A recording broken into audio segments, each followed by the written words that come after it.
Ready, set, go. Hello. Welcome to My Name Is You and It's the Only Unusual Thing in My Life. That is the full title of this game, as supposedly sort of a weird, sort of surreal visual novel about meeting someone whose name is you.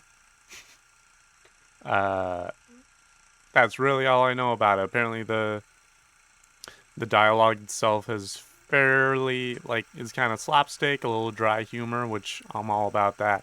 So, yeah, other than that, let's figure out what the frick is going on here. There are apparently multiple endings to this. Missing. Calm. I'm missing Mike. Oh, this is the credit roll. Nice. I like that. This is cool. It may seem that the story... Oh, of you excuse is me. chaotic. However, in reality, it is not.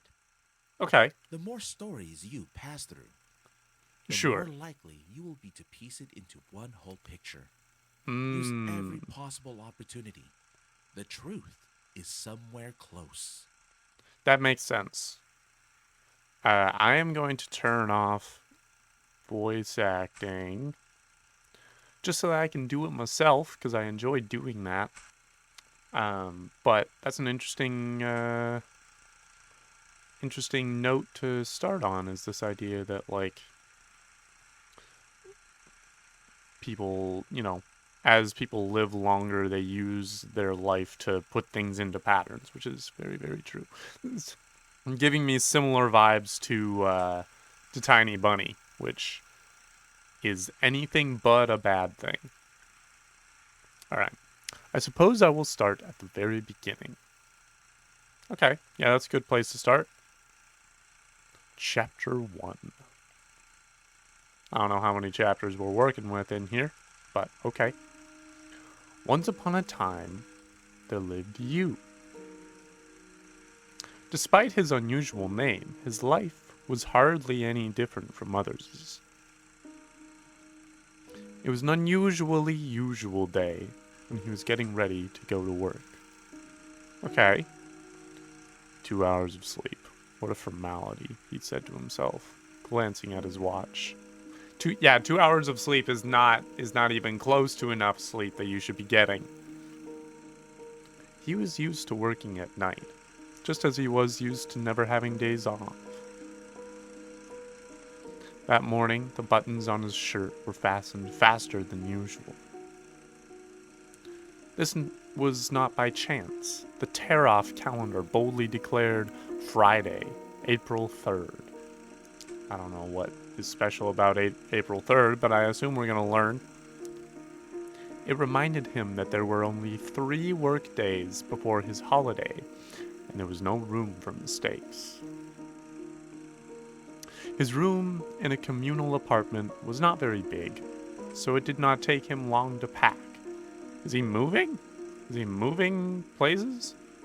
Having got dressed, he quietly walked past the neighbors' rooms into the hallway. Somebody was snoring loudly in the furthest room, which caused you to smile for some reason. He walked up to the front door and accidentally stepped on a pile of letters. Okay, yeah, like mail letters, okay. Picking up the envelopes, he saw his name on one of them. You automatically put it in his pocket and walked out. The you and then the his is tipping me off a little bit. It's a little weird, but I get it. The thought that next Sunday, a huge stone would be removed from the entrance to the crypt of his existence by the power of labor legislation kept you going. Excuse me, hang on. Hang on. Let me read that again. Next Sunday, a huge stone would be removed from the entrance to the crypt of his existence by the power of labor legislation kept you going. Okay. Okay, I think I get it. Like, the idea that all of us, that next Sunday something might happen that changes up his work situation that would improve his quality of life. That keeps you going. Great. Hurry to work. I'm gonna read the letter. Actually, Or is it my mail? I don't know that this is my mail. I'm gonna hurry to work. The trip to work took him by several blocks. He considered early morning to be an extremely pleasant time of day, universal euphoria, although euphoria usually precedes inevitable death. I mean, if you want to look at it that way, euphoria is also just its own thing sometimes. As soon as he went into the park, he saw a kid in ragged clothes running away from a pack of stray dogs. Oh no. Oh heavens. Okay. His eyes caught a swiftly ticking clock hand. I'm gonna definitely help this kid getting away from the dogs. Even though you had been scared of dogs since childhood, he was going to run to the kid's aid. But the latter stumbled and fell down on the pavement, and the dogs lost all interest in him. Alright, well, problem solved, I guess. You had nothing to do with the outcome of events, but he was filled with pride for his desire to help the boy that he did not even know. It made him come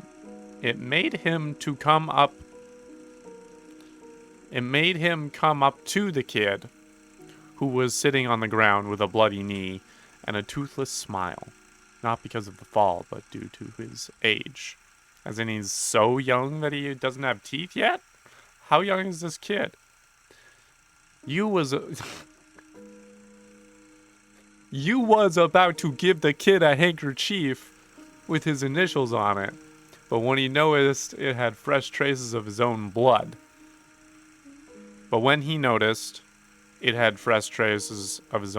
Okay. So he just asked, "Can I do something for you? Can I do something for myself, please?" Myself being you. No, thank you, sir. I am okay. They did not mean to hurt me. At that moment, you saw his boss in the distance and hurried. Oh, you saw the character you saw his own boss in the distance and hurried to work, shouting a quick, "Be careful," over his shoulder. On the way to the office, the thought about how strange it felt to be addressed as Sir bounced around in his head. Although he had passed a 30-year-old milestone, he felt closer to the kid with a bloody knee than to sirs of any kind, even the least important of them. You went up 3 flights of stairs and found himself on the top floor. It was the office of the insurance company where he worked. Of course we work in insurance. It's not a weird, slightly depressing visual novel if you're not working in insurance. Everybody knows that. The door was unlocked. Was he late? We might have been a little bit late from helping that kid. A little bit. He tried to walk in, but was stopped by a stranger. Hello? Wait, where are you going? Well, where am I going? I was going into work. Before you could give a proper response to the cad. Interesting, old-timey insult there. His boss came up the stairs, struggling to catch his breath, and did it himself. Let him in. They both entered the office, and the boss walked you to his desk, where he explained the situation to him in private. That is Frank, my distant relative. He needs to do an internship, so he is going to work here for a while. Ah, okay. Fair enough. Works for me. As long as Frank... As who? As a security guard. Okay. Alright, I guess that's why he was a little confrontational at the top there. To avoid any further questions, the boss turned around and went to his office. Alright, I guess that conversation is over. Great day, boss. An internship as a security guard in an insurance company fitting in 2 rooms. It's ridiculous. If I was blessed with a writing talent, I would definitely immortalize this, thought you. You got down to some clerical work. Hell yeah. Party time. You found a moment and took the morning letter out of his pocket. Glancing at the address line, a chill went through Yu's body for a split second. From Darina. I don't know who Darina is, but apparently this is clearly our own mail. Otherwise, I don't think we would have kept it at work or taken it to work. Yu was confused by the seal on the envelope, indicating the place of departure. Nalevagrad. Nalevagrad is how I'm assuming that's pronounced. Is she really coming back to Kanat? Oh no, is the place where we live called Kanat? Is that where we are? Is the name of our city called Kanat? Okay. Suddenly there was a curious voice saying, "Who's coming?" You did not answer and continued reading. Dear you, my doctor's suspicions are confirmed. I have the same disease that struck you. I thought it over and over and decided that we need to break up. It may seem that something like this should bring people closer, but it would be unfair to myself.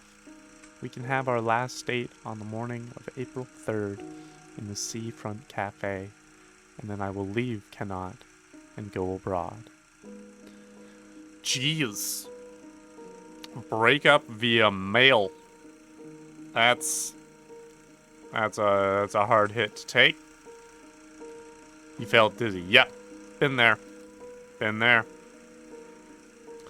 I don't think it's gonna help much to go to the cafe. Let's just have a normal day at work.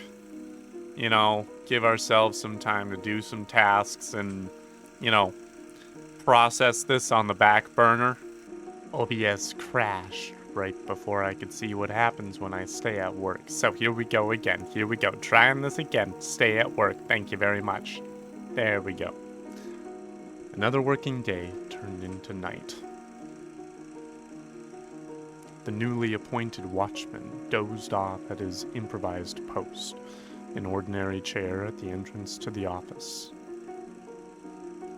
Yu was sitting at his sturdy desk, imagining again and again how the shelves, stocked with books on jurisprudence, would break loose due to their own weight from friable concrete and break his head. That's something to think about just at your own desk. But I get it, if it doesn't seem very structurally sound, then maybe that might be a stressor. Allowing himself a little break, Yu took his diary from his table drawer and made a note. I never took a plate of soup at school lunches, even when I really wanted to. I was afraid to spill it in front of everyone before I could put it on the table, which seems to be my life's pattern. Life's pattern of not living because you're afraid of failure? Is that what you're getting at? Feeling some satisfaction from writing that, he resumed work. There was a rustling of the janitor's broom and the trill of birds outside the window. More accurate than the clock, he thought. Oh, here we are at chapter 2.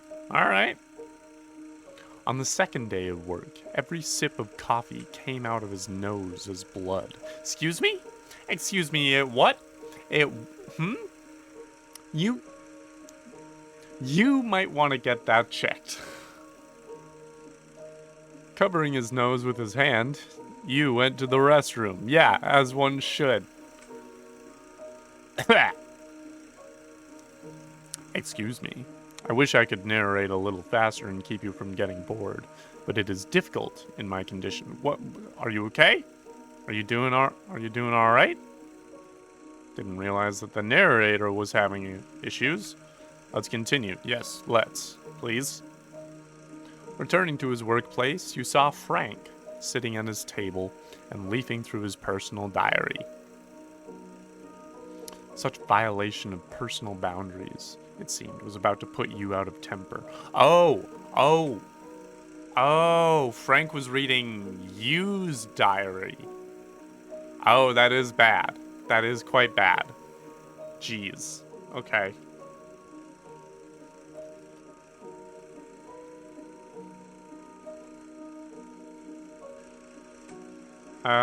Take yours, snatch it back. I'm gonna snatch it back. He had no right. He had no right to take my journal. You gripped his diary and unexpectedly for himself, pushed Frank to the wall, knocking a chair out from under him. I don't know if we needed to be that aggressive, but got the job done, I guess. The shelves above Yu's desk shook and fell on Frank, lying in a fetal position, covering his head with his hands. Oh, geez, this turned out to be a whole thing. Oh, this is becoming a much bigger deal than it needed to be. You did not hear the sound of the shelves falling. Of course not. Of course we didn't. Did we? There was nothing but inner noise in his head. What is Yu's deal? Oh, hello, drums. What? Excuse me?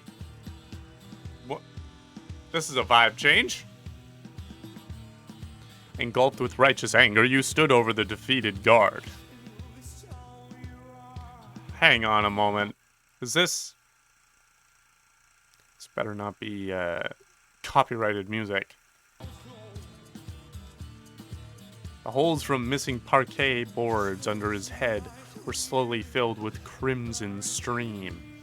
Excuse me, sir, can we get the band to, like, turn it down a bit? Can the band... Oh, the end of chapter 2?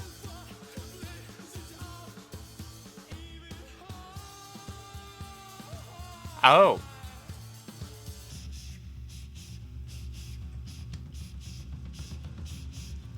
Okay. Russian voice. This is an original music? That's good. Okay. Thank you. Couldn't have done it without you. Interesting. Okay, let's see how this could have gone. Going back to chapter 1, I am going to immediately read the letter. I'm going to immediately read the letter and then go from there. Alright, let's read this letter right gosh dang away. Let's read it right now. From Darina. Yep. Indicating the place of departure. Really coming back to Cannot. Leave Cannot. I'm sick. We gotta break up. Felt dizzy. Let's go to the cafe. Work doesn't really matter much at this point. We've got a personal crisis. We're going to the cafe. Although you suffered from excessive hypochondria, he really had an incurable illness. Okay. He clearly remembered the day when he heard the diagnosis. Since that moment, he stopped counting new birthmarks on his body. Oh. He seemed shaken up after reading the letter, as one would be, but not surprised.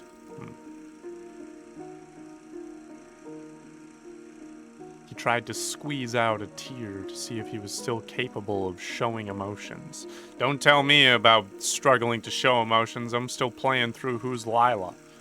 Don't need to tell me about struggling with emotions. Alas, he just welled up a little. That's enough. That's enough. I'll take it. That ain't nothing. We decided that it was because he had drunk a large amount of coffee, which dehydrated his already dried up body. Yeah, it'll have that effect. Approaching the seafront, he tried to spot Darina. It did not take him long to find her. There she was, at the cafe table. She probably had no clue how much he appreciated her starting the conversation. That's one way to look at it. That's fair. Usually you are late. You. I am tired. I hope you understand me. But he did not. Having overcome his anxiety, he squeezed out a handful of words. Well, I mean, there's a few ways we could go about this. There's two ways we can go about this, clearly. Let's agree with parting. Actually, no, you know what? Let's go for the answer that creates the most drama, the most conflict. Do not go away. Let's try once more. Too late. I have put up with my life for the sake of old age. Now, there will be no old age. Jeez. I mean, okay. Like, I guess that's a way to put it. There had always been a gap of misunderstanding between them. He had embraced his illness long ago and resignedly yielded to his ailment with a loud, "Make yourself at home." It seemed that he had become closer to his illness than to Tarina. He got distracted thinking about himself and missed her meaning. That'll happen a lot. Reflections on how to rebuild his life from the very beginning prevailed over the others. He was not ready to renew his relationship with himself, so he mentally grasped at the crumbles of the past, seeping through his crucified palms. That's what... Okay. Why crucified? Why crucified? I am sorry. I have made my decision. I do not know why I arranged this meeting. Maybe just to get some kind of closure, some sense of finality to it. She paid the bill and left. You froze in place, at first not daring to say anything, and then resigning himself to the role of a scapegoat thrown into the unknown. For some reason, he saw something noble in their breakup. Yeah, it didn't seem like they ended things on the worst terms. They're just in different places. Yu was sure that he went to work immediately after the meeting, but when he came to his senses, he realized that he was on an unfamiliar street, cloaked by dusk. Despite the fact that the street seemed to be deserted, he felt someone's heavy presence. Whose? Turning to a rustle behind his back, you impaled his chest on a knife. Excuse me? Excuse me? Squeezed in the hands of a long familiar figure. Slender man? Greetings from the past. What? Huh? Whether from pain or surprise, you could not utter a single word. Who? The murderer carefully took out the blade and laid your motionless body on the ground. And here comes the ending song. Blood flowed through the cold mosaic of paving stones. The corners of Yu's mouth spread into a smile. Okay. Alright, that's an ending. Interesting. Alright, let's do one more. There are, from what I'm aware, there are 10 endings in this. So let's go to... What other choices can I make in chapter 1? Don't think there are very many others. I think chapter 2 will probably have more. I'm gonna take mine, which I don't really know what difference that is from Snatch It Back. I'm just gonna take mine. Give it to me. Oh, I guess I'm just asking for it, please. Yeah, take it. I was curious. That doesn't justify just... In a moment, you hid his diary in the drawer of his desk.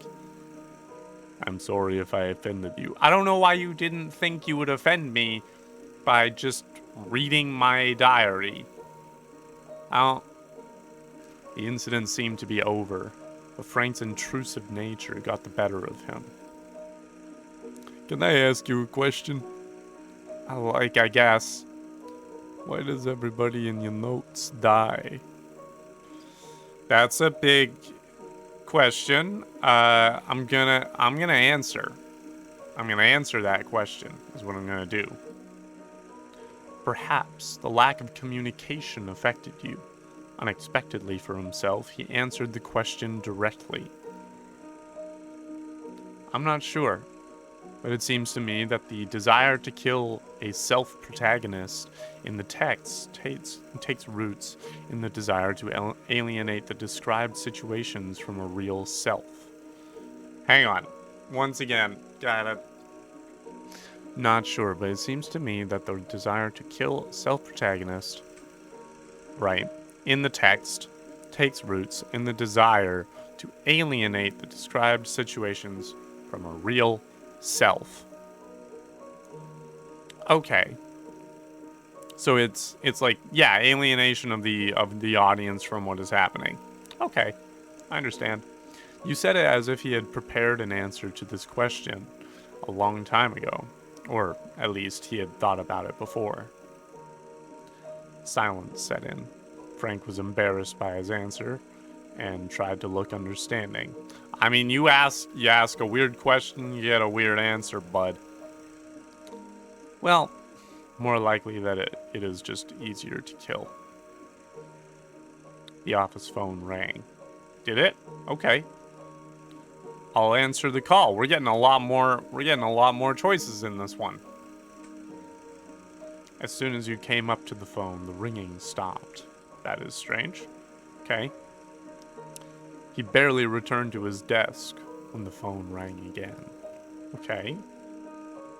I'm gonna answer it as I want to. As soon as you came up to the phone, the ringing stopped. Well, okay. Alright, fine. I'm gonna ignore it then.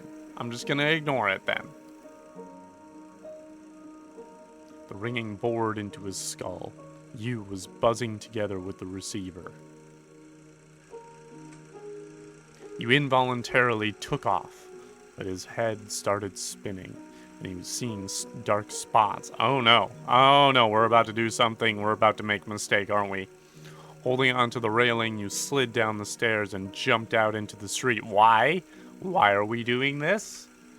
Why are we doing any of this? He ran into his boss at the door, who stood there smoking. Go to bed now.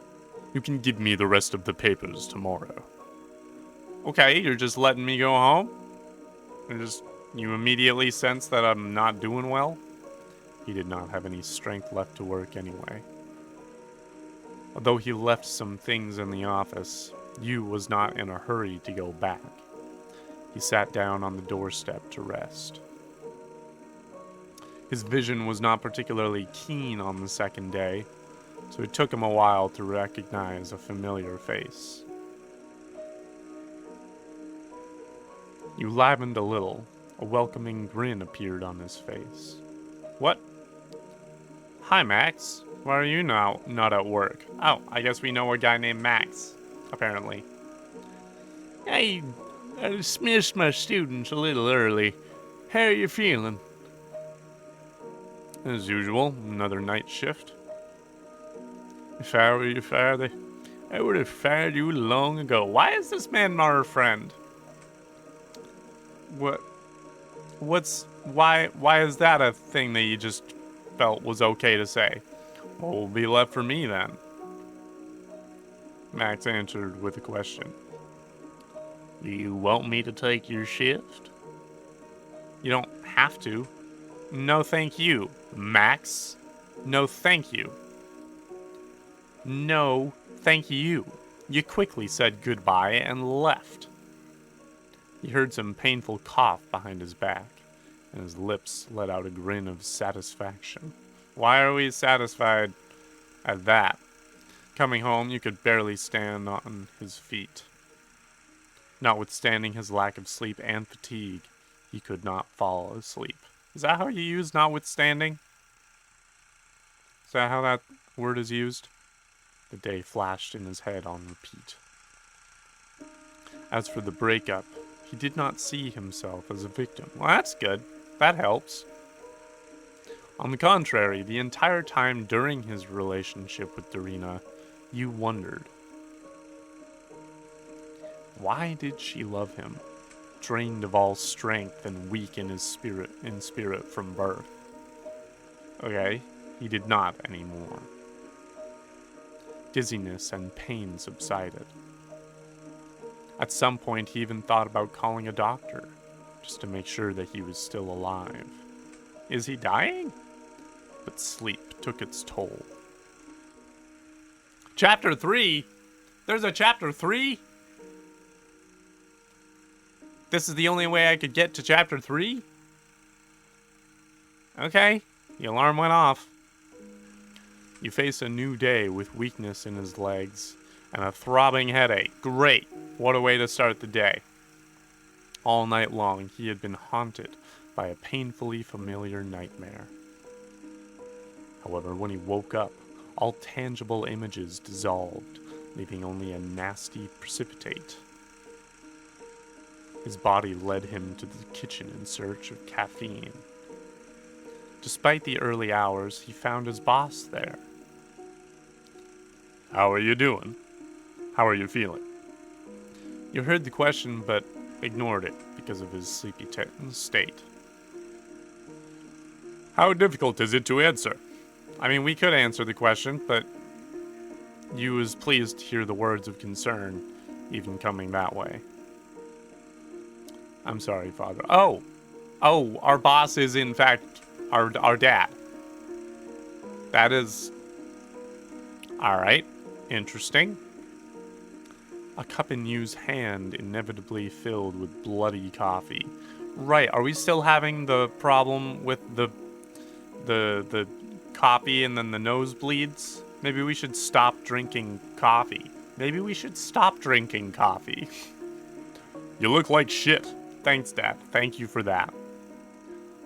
I feel like it. I do not want to lose my last son. Even someone like you. Alright, first off, that first sentence, how many kids has this guy lost? Second sentence, why was that necessary? Why did you need to imply that I'm a piece of shit? Why was that the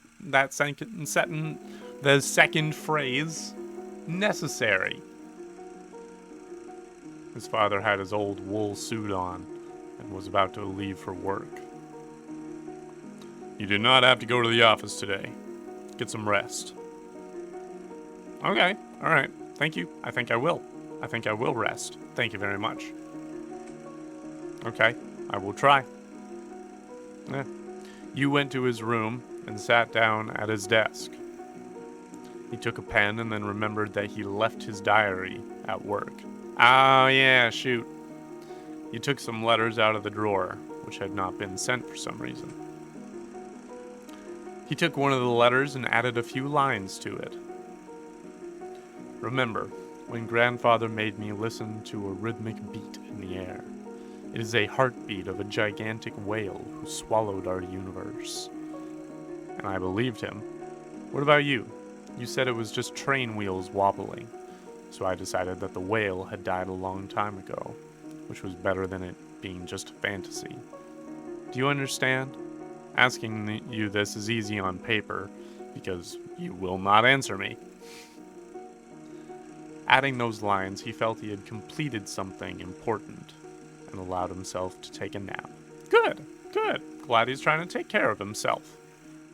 Once he dozed off, he heard a knock on the door. Oh, great, just as we're trying to get some gosh dang sleep.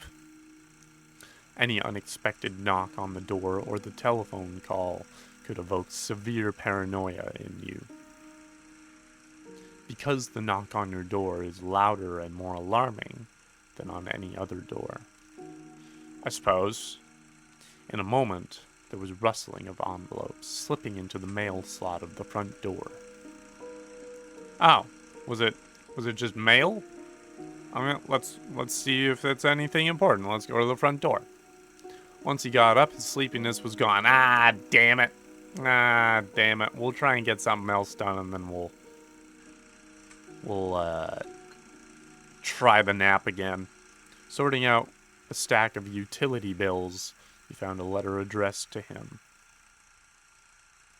It was a letter from the sanatorium where he had undergone treatment that summer. Oh, okay. That's not how you spell sanatorium, but we'll allow it. Dear Mr. Yule, I'm afraid I have to inform you that you were misdiagnosed due to a serious mistake on my part.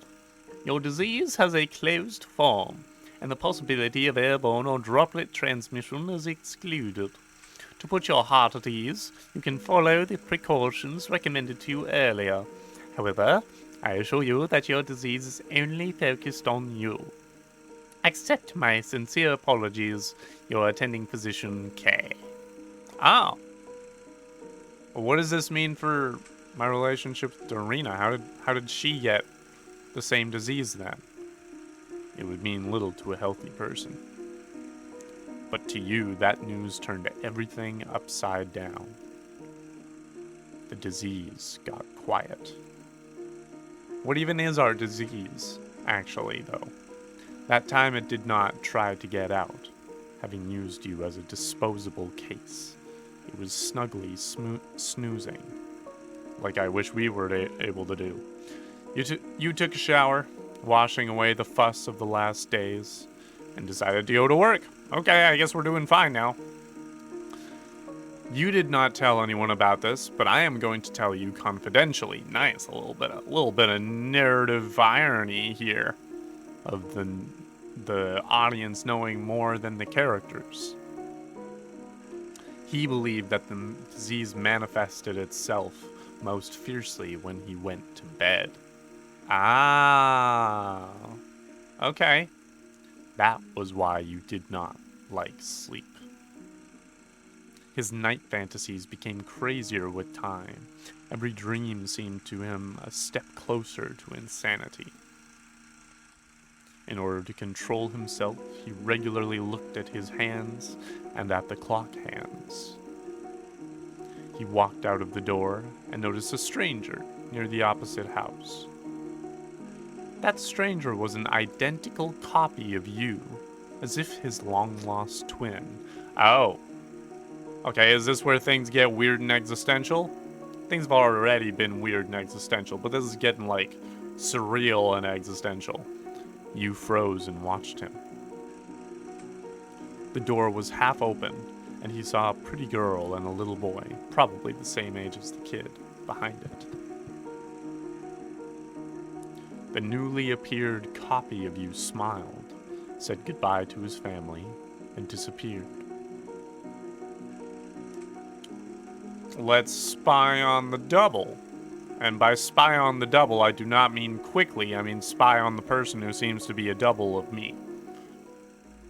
You decided to follow the imposter. He was filled with excitement and almost childish curiosity. Yu's assiduous attempts not to give himself away were unwarranted. How so? His double had no intention of turning around. The pavement. What about it? The slums. What about them? What about the slums and the pavement? The sound of the heartbeat of a whale. What about it?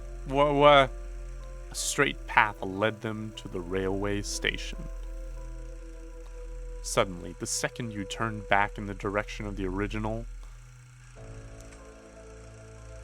Suddenly, the second you turned back in the direction of the original, but the latter went unnoticed. Okay, alright, this is where the language is starting to get a little trickier. The station was unusually empty. The double went to the counter and bought a ticket. You, without much hesitation, waited for a convenient moment and went up to the same window.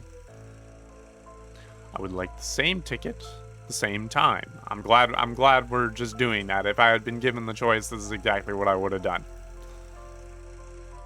heavy, apathetic cashier automatically held out the requested ticket without batting an eyelid. You're not going to worry about the fact that two of the same person just asked you for a ticket? The ticket said 8 o'clock. The train was about to arrive. The double sat on a bench near the right track. You stayed at a distance, keeping an eye on him. You was so excited that the illness fell into the background. The train rattled in the distance. The double got up and walked to the edge of the platform. You came close to him, forgetting about precautions. Yes, he had decided to start a conversation. He was going to do it in the car so that the double could not escape. Smart, clever, clever. Makes sense to me. Sound of a train arriving. Insert sound of a train arriving here. Before you realized what was happening, the double threw himself under the moving train. What? Bro, what? Why? You choked from horror. His feet seemed glued to the platform. Everything around him froze. In a moment, hysterical screams of eyewitnesses pierced the frozen air. Okay, yeah, everyone else is seeing this? How come he had not noticed them before? Somebody was killed! He pushed him! Who pushed who? Who pushed who? Take him! Are people coming from me now? Are they referring to me? Train rattle squeezed out the last drops of sanity. Excuse me. Blurred silhouettes impregnated with human justice. Or I don't like that verb. That's the wrong verb. That's not the correct verb. Someone needs to change that particular verb. That particular passive verb right there. Don't want that. Is this the end? You tell me, man. You tell me. The alarm went off. He faced a new day with weakness in his legs and a throbbing headache. All night long, he had been haunted by a painfully familiar nightmare. However, when he woke up, all tangible images dissolved, leaving only a nasty precipitate. Oh, wait. Led him to the kitchen in search of caffeine. Found his boss. How are you feeling? Heard the question, ignored it. Interesting. Okay, we're back here. We're back here with the bloody coffee. What's going on here?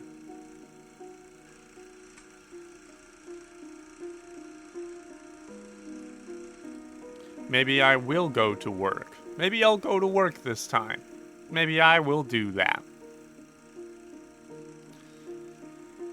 Okay, going to tell you confidentially. Yep, most fiercely was when he went to didn't like sleep, stepped closer to insanity. In order to control himself, he regularly looked at his hands and at the clock hands. You like to alter his route to work every now and then.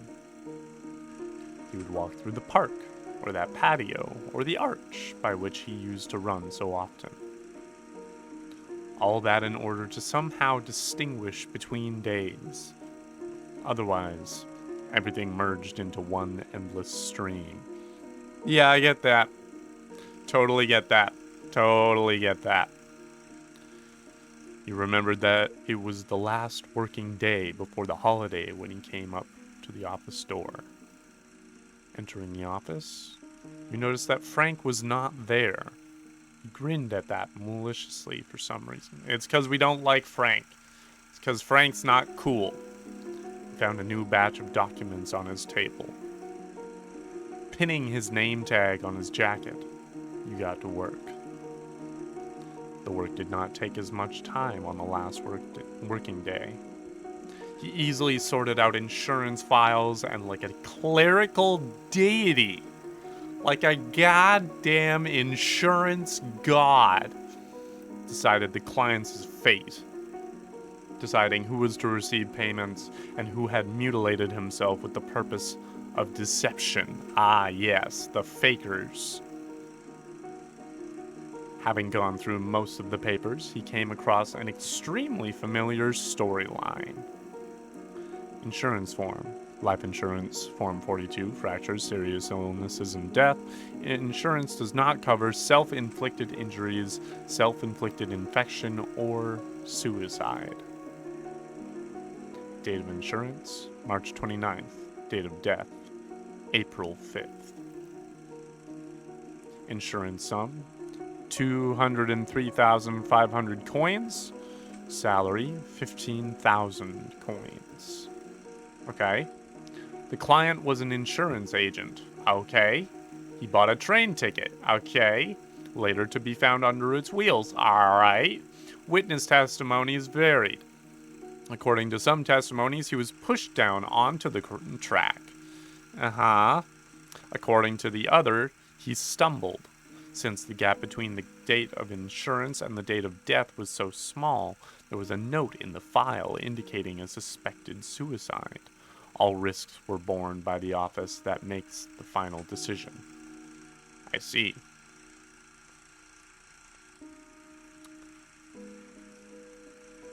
Okay, let's accept it. Let's accept it. You confirm the insurance payout to his metaphysical colleague. Oh, so we realize that this is the double.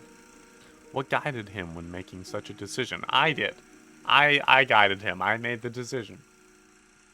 Did it evoke his sense of justice, compassion, selfishness, or maybe shame? I don't know. It just kind of felt like it. I'm sorry. No. You do not have to answer. Oh, thank you. I wasn't gonna. I mean, I did, but I know that I don't have to. You completed his work earlier than planned. Satisfied, he carefully unfastened his name tag and put it in front of himself. A confusing question went through his head. What's next? It was Yu's first holiday, and it seemed he did not even plan what to do during the long-awaited vacation. We're not hanging out with our girlfriend anymore, I'll tell you that much. Took his time to clean up his desk and went to his boss's office. You don't need to include the little s here. You can just have boss and then apostrophe. He formally knocked a couple of times on the door and appeared before his father. Is there anything else to do? Can I go? Is there anything else to do is what I'll ask. If you have processed the last papers, then you need to fill out the statements. Alright. I already have. Already done that. Cross that base. Wait, has your holiday just started? Look at the time. It is the end of a workday. You can go. I dismiss you. Nice. Thanks, Pops. Appreciate that. See you Monday. I will work some more. Why? Why are we working more? He just said our holiday just started. What? I find that very frustrating. As you wish, take it easy on coffee. Yes, we don't need to lose more blood, because I guess that's what happens when we drink coffee. He took a folder with the statements and turned to leave. Fearing he might appear too soft, the father added, I do not need a stroke here. Okay, I don't know if that was a necessary fear. Oh geez. Okay. A satisfied smile flashed through Yu's face. Why are we getting this? I know, Father. Okay. Hello? Why is this a bop? Alright. Very cool. Alright. Cool. I think that's about as far as I am gonna get for this one. But this is really cool. I think there is more to be found in here. And I would encourage you to check out its secrets yourself. But I think I've delved into as much as I would like to at this time. So, yeah, that was My Name Is You, and it's the only unusual thing in my life. Full name. Uh, that actually, it's not the only unusual thing in your life. The other unusual thing in your life is the fact that you have a identical double running around somewhere, jumping under trains. That seems pretty unusual. So definitely more unusual than just having the name you. So I'd encourage you to consider that. So thanks so much for watching. If you enjoyed this, I would love it if you click the like button. Helps me out a lot. Um, if you've got suggestions for other games for me to play, maybe other weird artsy fartsy games like these, I would love to hear those suggestions in the comments, as well as your thoughts on this game if you have them. If you haven't subscribed, that's great. Now is a great time to do that. If you want to support the channel in other ways, you can either get merch or become a member on my Fourth Wall site. Link is in the description. Would really appreciate that. Got some cool stuff lined up for channel members. And yeah, thanks so much. I'll see you later.